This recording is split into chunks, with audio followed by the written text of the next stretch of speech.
Heroines வந்து ஒரு 25 வயதுக்குள்ளே தான் இருக்கணும். முக்கியமாக உங்களுக்கு கல்யாணம் ஆகியிருக்கூடாது, பாய் ஃப்ரெண்ட்ஸ் இருக்கக்கூடாது, இப்படியெல்லாம் ஒரு ஸ்டீரியோ டைப் இருக்குன்னு நான் கடந்து வந்த சினிமாவில் பார்க்குறேன். மாரி செல்வராஜ் சாரோட அந்த ஒரு இன்டர்வியூ பார்த்துருப்போம். சார் சொல்லியிருக்காங்க, டெடிக்கேட்டிவான ஒரு ஆர்டிஸ்ட்டை தான் நான் எடுத்தேன், அது மலையாளி அப்படியெல்லாம் நான் பார்க்கல, அவங்க டெடிக்கேட்டிவாக இருந்தாங்க, நான் எடுத்தேன் அப்படின்னு சொல்லி சார் சொல்லியிருந்தாங்க.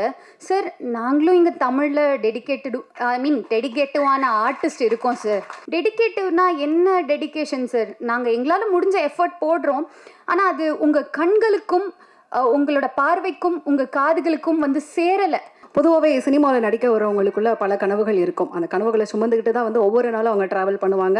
அந்த வகையில் தமிழ் சினிமாவில் பல இடங்களை பிடிக்கணும்னு ஒரு பெரிய ஆசையோடு காத்திருக்கும். இந்த படத்தில் முக்கியமான கதாபாத்திரத்தை நடிச்சிருக்கிறாங்க ஆராத்யா அவர்களை பேச வருமாறு அன்போடு அழைக்கிறேன். பெரிய எதிர்காலம் இருக்கு மேடம்.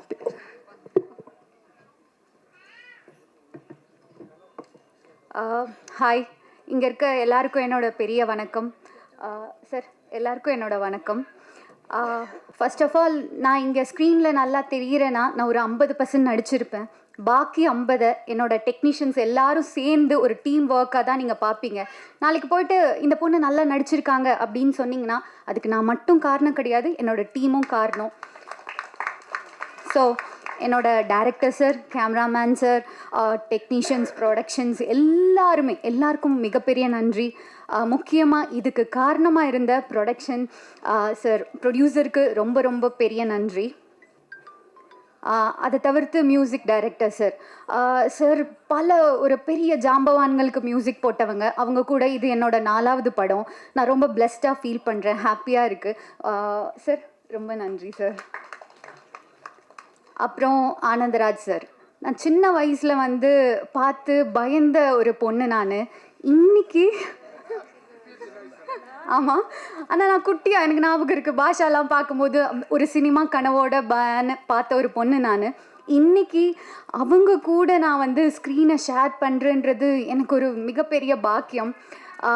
பாண்டியில் எங்கேருந்தோ பாண்டியிலேருந்து வந்துட்டு இவ்வளோ எஸ்டாப்ளிஷ் ஆகிருக்காங்க. அதே மாதிரி நானும் பாண்டியிலேருந்து வந்தவ, பாண்டிச்சேரியிலேருந்து வந்த பொண்ணு. இன்னைக்கு அவங்க கூட நடிச்சிருக்கேன். கூடிய சீக்கிரம் நானும் உங்கள் எல்லாரோட பிளெஸ்ஸிங்லேயும் இந்த இடத்த பிடிப்பேன்னு நான் நம்புகிறேன். அப்புறம் சம்யுக்தா மேமோட இது வந்து ஒரு ஃபஸ்ட் ப்ராஜெக்ட் நினைக்கிறேன். மேம் வந்து அவ்வளோ சூப்பராக பண்ணியிருக்காங்க. ஒரு ஃபீமேல் லீடாக இங்கே இந்த இண்டஸ்ட்ரியில் சஸ்டெயின் பண்ணுறது, முதல்ல வர்றதே ரொம்ப பெரிய கஷ்டம். அப்படி இருக்கும்போது எல்லாத்தையும் தாண்டி மேம் வந்திருக்காங்க. Ma'am, I am really happy for you. அதை தவிர்த்து நான் ஒரு ஸ்பெஷல் தேங்க்ஸ் சொல்லணும். யாருன்னா டைரக்டர் சார். நீங்கள் பார்த்துருப்பீங்க, அங்கே வந்து நான் ஒரு ஆங்கிலோ இண்டியன் பொண்ணுக்கு மேபி நினச்சிருந்தா ஒரு ஹிந்தி பொண்ணை கூப்பிட்டுருக்கலாம், மேபி மலையாளி, அதெல்லாம் தவிர்த்து சார் ஒரு தமிழ் முகம், ஆனால் அவங்க ஆங்கிலோ இண்டியனுக்கு செட் ஆவாங்க அப்படின்னு நினச்சி சார் என்னை கேஸ்ட் பண்ணியிருக்காங்க. இங்கே பொதுவாக ஹீரோயின்ஸ்க்கு வந்து ஒரு ஸ்டீரியோ டைப் வச்சுருக்காங்க. ஹீரோயின்ஸ் வந்து ஒரு 25 வயதுக்குள்ளே தான் இருக்கணும், முக்கியமாக அவங்களுக்கு கல்யாணம் ஆகியிருக்கூடாது, பாய் ஃப்ரெண்ட்ஸ் இருக்கக்கூடாது, இப்படியெல்லாம் ஒரு ஸ்டீரியோ டைப் இருக்குன்னு நான் கடந்து வந்த சினிமாவில் பார்க்குறேன். மேபி அது எந்த வகையிலன்னு எனக்கு தெரியல. அப்படி ஒரு ஸ்டீரியோ டைப்பை சார் பிரேக் பண்ணி என் கதைக்கு இவங்கெல்லாம் தேவை அப்படின்னு சொல்லி எடுத்திருக்காங்க. இதுக்கு வந்து நான் சாரை வந்து ரொம்ப அப்ரிஷியேட் பண்ணுறேன். முக்கியமாக இப்போ நம்ம பார்த்துருப்போம், மாரி செல்வராஜ் சாரோட அந்த ஒரு இன்டர்வியூ பார்த்துருப்போம். சார் சொல்லியிருக்காங்க, டெடிக்கேட்டிவான ஒரு ஆர்டிஸ்ட்டை தான் நான் எடுத்தேன், அது மலையாளி அப்படியெல்லாம் நான் பார்க்கல, அவங்க டெடிக்கேட்டிவாக இருந்தாங்க, நான் எடுத்தேன் அப்படின்னு சொல்லி சார் சொல்லியிருந்தாங்க. சார், நாங்களும் இங்கே தமிழில் டெடிக்கேட்டிவான ஆர்டிஸ்ட் இருக்கோம் சார்.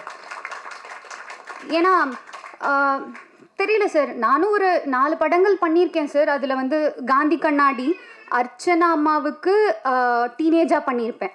முக்கியமாக பார்த்திங்கன்னா அது ஒரு கிராமத்து சப்ஜெக்ட், அதில் நான் பண்ணியிருப்பேன். அதுக்கு அப்படியே ஆப்போசிட் பார்த்திங்கன்னா கமர்ஷியல் பண்ணியிருப்பேன், ஸ்டண்ட்டு பண்ணியிருக்கேன், கமர்ஷியலான ஒரு சாங் பண்ணியிருக்கேன். சார் ஞாபகம் இருந்துச்சு, இங்கே பார்க்கும்போது சார் கூட ஞாபகம் வச்சு கேட்டாங்க. அப்படி ஒரு ப்ராஜெக்ட் பண்ணியிருக்கேன். டெடிக்கேட்டிவ்னா என்ன டெடிக்கேஷன் சார்? நாங்கள் எங்களால் முடிஞ்ச எஃபர்ட் போடுறோம், ஆனால் அது உங்கள் கண்களுக்கும் உங்களோட பார்வைக்கும் உங்கள் காதுகளுக்கும் வந்து சேரலை. அது எப்படி சேர்க்கறதுன்னு தெரியல. மேபி மீடியா நீங்கள் தான் எங்களுக்கு சப்போர்ட் பண்ணி அவங்கக்கிட்ட கொண்டு போய் சேர்க்கணும். டெடிகேட்டிவான ஆர்டிஸ்ட் நாங்கள் தமிழ்லேயும் இருக்கோம். ஸோ நீங்கள் எல்லாருமே எங்களுக்கு சப்போர்ட் பண்ணோம்.